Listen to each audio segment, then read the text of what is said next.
Hello. Thank you very much. Good morning again, everyone. My name is Patrick Leslie. Can you all hear me? Can anyone not hear me? Great.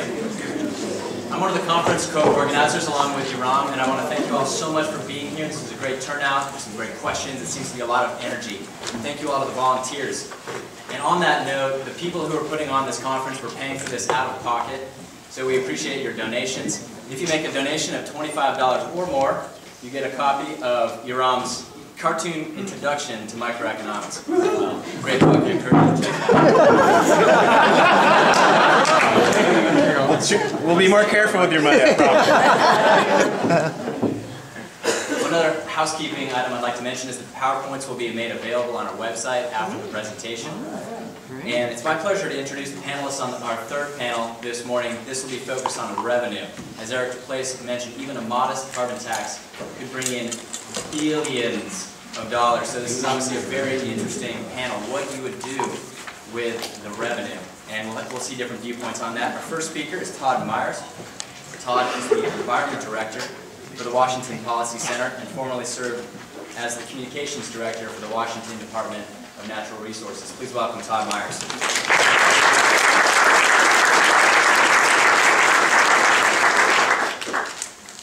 So good morning. The happiest moment I had this morning was looking out the window and seeing no sun. Other people have been giving some news from California and other places. I do have some news that I also want to give myself. It says, this is tweeted, so it's 6:37 p.m. here in Brisbane, Australia. No earthquakes, no beating up Christians, no zombie apocalypse. So we've already had... That was close. I told my pastor that the number of people that will be left at church tomorrow is an indication of how good a pastor he really is. So I want to talk about getting the price right. We've heard some various numbers. I want to throw a couple more numbers at you and a different way of thinking about them, and then talk a bit more about how we use the money or not use the money. This, I think, is probably the most important chart when I think about this, and this shows you the power of prices. And what the downward slope is essentially energy and carbon intensity of the economy. And you can see that starting in 1980 through 2006, that we have basically cut the amount of energy and carbon that we use per unit of GDP in half. And the question is, what did this? And you can see it kind of jogs around. But basically, there's no single policy that did this. The reasons this happened is because energy costs money. And people don't want to spend money on energy. They want to spend it on movies and popcorn. So the constant pressure to use less energy and to become more efficient drives this down. And over 30 years, we've cut the amount of energy in half. Now, of course, our economy has grown. So this is not an indication of total economy-wide emissions, but it shows the power. There's that other line as well, though, that's basically flat. And what that is carbon per unit of energy. And the reason that that's flat is that there is no price associated with carbon. If you put a price on carbon-based energy, that would also slope downward. So the difference between these two lines shows what happens when there's a price associated with a commodity and when there's not a price associated with a commodity. That is what price can do. And I think that actually is the biggest power of putting a price on carbon. The key, of course, as we've talked, is about choosing a reasonable price. And there's lots of different estimates. So there's two ways to do it. One way that people talk about is, and that we've heard, is figuring out what the elasticity of demand is. How much do you have to raise prices to get people to change their behavior and do a variety of things? But there's another way to come up with an appropriate price. And the other way is to look at the impact. So how much damage do we think climate change is going to do to agriculture and a variety of things over time, and then say, all right, we need to internalize the cost of that damage. So in the same way that if you put pollution into a stream and the fishermen downstream can't fish, you have to pay them for the loss of their ability to fish. But it doesn't make any sense for you to pay 10 times their loss. It makes sense for you to pay them what they lost. And so you have to be very careful, because when you play with elasticities of demand, what you can end up doing is paying way more in price than the actual damage was caused. And what ends up happening is that you lose money that you could be doing for other things. Healthcare, going to the movies and popcorn. And there's no reason that we should take money away from those other priorities and put it over here. So I think it's very important to look at what the potential impacts are.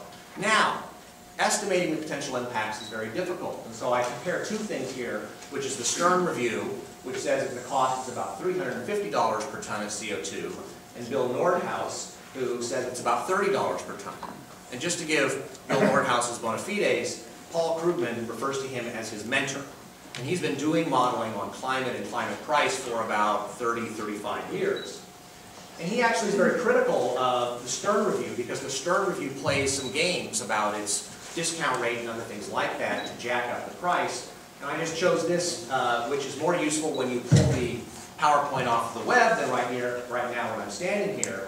But he says that by doing that, the Stern review would justify reducing per capita consumption for 1 year today from $6,600 to $2,900 today, in order to prevent a reduction of consumption from $87,000 to $86,900 starting 2 centuries hence.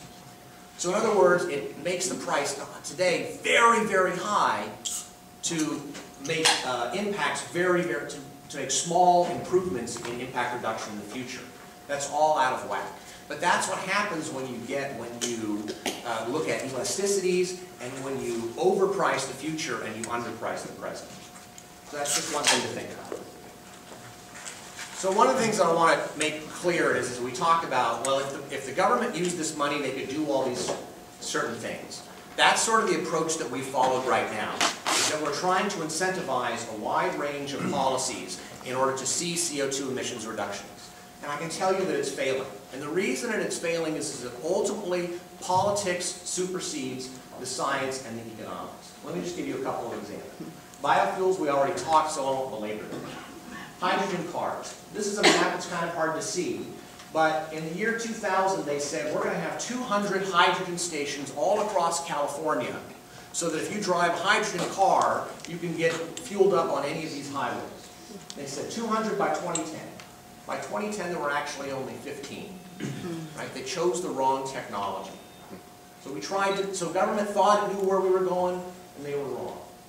Solar panels. So in the McKinsey graph that was pointed out, it's hard to see all the little bars, but toward the upper end, it says solar PV, right? That's what we think of as solar panels. The problem is that it's relatively expensive. It's toward the top end of the chart. And yet, what do we hear about all the time? Government spending money on, putting on schools, putting on the Coyote Ridge corrections facility in eastern Washington. Government spends lots and lots of money on solar PV. Why? Because you can see it. Because you can take credit for it. And that becomes very important when you get into politics, is that politicians want to be able to take credit for it. The other thing is it's very hard to determine how efficient something will be in the future. Right? Technology moves forward, things become more efficient, but which technologies will win out is very difficult. Stanford University predicted, and this is from 1979, it said solar energy is likely to dominate the space heating market for new construction as soon as the year 2000. Solar is about 2 to 3%. And this last quote is from Sue Clark on the Seattle City Council, talking about green buildings, and they're trying to do all the green buildings, and they keep running into regulatory problems. And she said, you know, most regulatory systems are not built for innovation. That's the fundamental problem. When you put money in the hands of government and hope that politicians will make the right decisions and that they will come up with the right regulations, it's very difficult. I don't blame them for being wrong. Right? That's what the free market is about. A lot of people are going to be wrong, and some people are going to be right. But the challenge is that the fewer people you rely on to make the right decisions, the more likely you are to make the wrong decisions, and that's what's happening. Let me just also say that we can try lifestyle changes. I thought it was remarkable when he said that $100 a ton, right? $1 a gallon, and the reduction in driving is 2%. People really like their cars. It's hard to get them out of their cars. We need to focus on giving people as many options as they can to reduce CO2. If they're not going to get out of their cars, let them find other ones.